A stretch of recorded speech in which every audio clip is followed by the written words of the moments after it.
নমস্কার, আমি রিঝা। Social sphere চ্যানেলে সবাইকে স্বাগত জানাই। চলে এসেছি 3 নম্বর ভিডিও নিয়ে। আজকে আমি আলোচনা করব স্টিরিওটাইপ নিয়ে। স্টিরিওটাইপ কথাটার মানে হলো প্রথাগতভাবে আমরা যেটা দেখে এসেছি বা বাঁধা ধরা ভাবে যেটা হয়ে এসেছে। তো এই স্টিরিওটাইপের বিভিন্ন রকমের ক্লাসিফিকেশন রয়েছে। তো তার মধ্যে আজকে যেটা আলোচনা করব সেটা হচ্ছে জেন্ডার স্টিরিওটাইপ নিয়ে। তো এই জেন্ডার স্টিরিওটাইপ সম্পর্কে আমাদের সবারই ধারণা রয়েছে, তার কারণ ছোটবেলা থেকে আমরা কিন্তু এই জেন্ডার স্টিরিওটাইপের মধ্যে দিয়ে বড় হয়েছি। অর্থাৎ ছেলেরা এই কাজটা করবে, মেয়েরা এই কাজটা করবে, ছেলেদের এই কাজটা মানায় না, মেয়েদের এই কাজটা মানায় না, ইত্যাদি ইত্যাদি। এবং এই এই যে কাজটা মানায় বা মানায় না, যেই মুহূর্তে আপনি বিপরীত জায়গাটা দেওয়ার চেষ্টা করেছেন, অর্থাৎ যেটা মানায় না বলে প্রচলিত রয়েছে সমাজে, সেটাকে যে আপনি মানানোর চেষ্টা করেছেন, আপনাকে কিন্তু নানান রকম সমালোচনার মুখে পড়তে হয়েছে এবং আপনাকে বাধা দেওয়া হয়েছে। তো সুতরাং এই যে স্টিরিওটাইপ বিষয়টা রয়েছে, এই স্টিরিওটাইপ বিষয়টার থেকে আমাদেরকে বেরিয়ে আসতে হবে। কিভাবে বেরিয়ে আসতে হবে? আমরা কি আর বেরোতে পারবো না? আমাদেরকে আমাদের পরবর্তী জেনারেশন অর্থাৎ আমাদের সন্তানদের মধ্যে যাতে এই ধরনের স্টিরিওটাইপ রিলেটেড মানসিকতাগুলো না যায়, সেইগুলোর দিকে আমাদেরকে খেয়াল রাখতে হবে। কিভাবে খেয়াল রাখবো? একজন বাবা মা তার সন্তানকে বোঝাবেন এই বিষয়টা যে রান্নাঘরটা কিন্তু ছেলেদেরও জায়গা, মেয়েদেরও জায়গা। বাইরের কাজগুলো কিন্তু ছেলেকেও করতে হবে, মেয়েকেও করতে হবে। একজন মা কখনোই এটা দেখাবেন না যে আপনি শুধু রান্না করছেন রান্নাঘরে এবং আপনি শুধু খেতে দিচ্ছেন। একজন বাবা কখনোই এটা দেখাবেন না যে আমার জায়গাটা রান্নাঘরে নয়, আমি রান্নাঘরে যাব না, আমি রান্না করব না বা আমি খেতে দেব না। ঠিক একইভাবে মা বাইরে কাজ করবেন, মা রোজগার করবেন, মাও ড্রাইভিং সিটে বসবেন, এই ধরনের বিষয়গুলো কিন্তু খুব জরুরি। তার কারণ আপনার বাচ্চার যে বিকাশ হবে, সেই বাচ্চার বিকাশ কিন্তু এইগুলো দেখেই হবে। এবং কোনো ক্ষেত্র বিশেষে আপনার বাচ্চাকে যদি কখনো কোনো ক্রাইসিসে পড়তে হয়, সে যাতে এই স্টিরিওটাইপ মানসিকতার শিকার না হয়। অর্থাৎ আপনার ছেলেকে যদি দূরে কোথাও চাকরি করতে হয়, সেখানে কিন্তু নিজের রান্নাটা তাকে নিজে করেই খেতে হতে পারে, এরকম প্রয়োজনীয়তা কিন্তু আসতে পারে। সেখানে সে না খেয়ে থাকছে বা সে খেতে পারছে না, এমন এমন পরিস্থিতি যাতে কখনো না হয়। সুতরাং তাকে বেসিক নিড অর্থাৎ খাবার তৈরি করে খেতে পারা, এটা শেখান।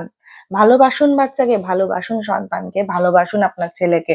কিন্তু এটাও মনে রাখতে হবে যে মানুষের জীবনে ক্রাইসিস কিন্তু যে কোনো সময় আসতে পারে এবং এই স্টিরিওটাইপ জায়গাটা থেকে বেরিয়ে আসুন। ঠিক একইভাবে মেয়েকে কখনো এটা বোঝাবেন না যে তুমি মেয়ে দেখে তোমাকে ঘরের সব কাজ পারতে হবে, পারদর্শী হতে হবে ঘরের কাজে। না, বেসিক যতটুকু জানার দরকার ততটুকু সে জানুক।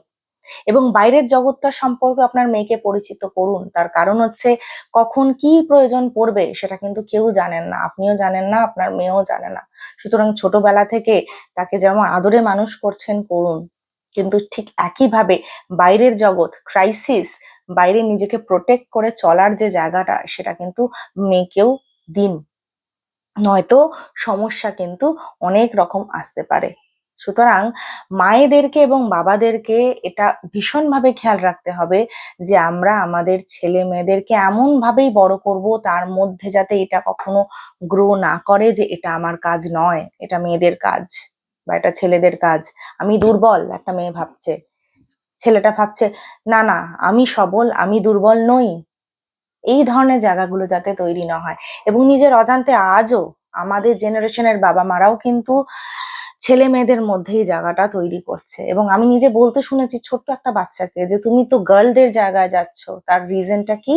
তার রিজন হচ্ছে তার বাবা মাকে রান্নাঘরে হেল্প করছে এবং সেই বাচ্চাটি বলছে তুমি গার্লদের জায়গায় কেন যাচ্ছ? তার মানে কোথাও না কোথাও সে এটা দেখে আসছে ছোটবেলা থেকে, একটু জ্ঞান হওয়ার পর থেকে, যে তার রান্নাঘরে কিন্তু শুধুমাত্র মাই যাচ্ছে, রান্না কিন্তু মাই করছে, খেতে কিন্তু মাই দিচ্ছে।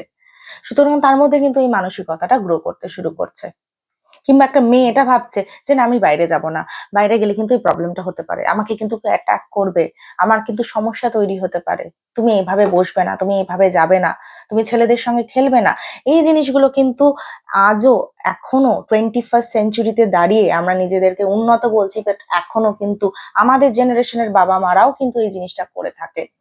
সুতরাং বাচ্চার বিকাশের জন্য বাবা মা হিসেবে এই জায়গাটুকু তাদেরকে দিন। ছেলেদেরকে খেলনাবাটির সেট দিন, ছেলেদেরকে শুধুমাত্র গাড়ি দেবেন না। আর মেয়েদেরকেও শুধুমাত্র রান্নাবাড়ির সেট, ডল, টেডি বেয়ার এগুলো গিফট দেবেন না। তাকে তরোয়াল ধরাতে শিখুন। মেয়েকে বলুন এটা তরোয়ালটা দিয়ে প্রোটেক্ট করতে হয় নিজেকে। এই জায়গাগুলো যদি আপনারা দিতে পারেন বাচ্চাদেরকে, তাহলে বাচ্চাদের তো ভালো হবেই, তার সাথে সাথে কিন্তু আমাদের সমাজেরও ভালো হবে। একটা উন্নত সমাজ আমরা দেখতে পারবো। আদতে আমরা কিন্তু এখনো উন্নত হইনি, আমাদের কিন্তু অনেকটা এখনো এগোতে হবে, আমরা কিন্তু এখন অনেকটা পিছিয়ে রয়েছি। এবং আপনারা যদি চারিপাশটা খুব ভালো করে দেখেন তাহলে দেখবেন যেই কথাগুলো আমি বললাম সেই কথাগুলো কিন্তু মিলে যায়। আপনাদের এই ব্যাপারে কি মনে হয়, আপনাদের এই ব্যাপারে কি মতামত, সেটা কিন্তু আমাকে কমেন্টে জানাবেন। সবাই খুব ভালো থাকবেন, দেখা হচ্ছে নেক্সট ভিডিওতে।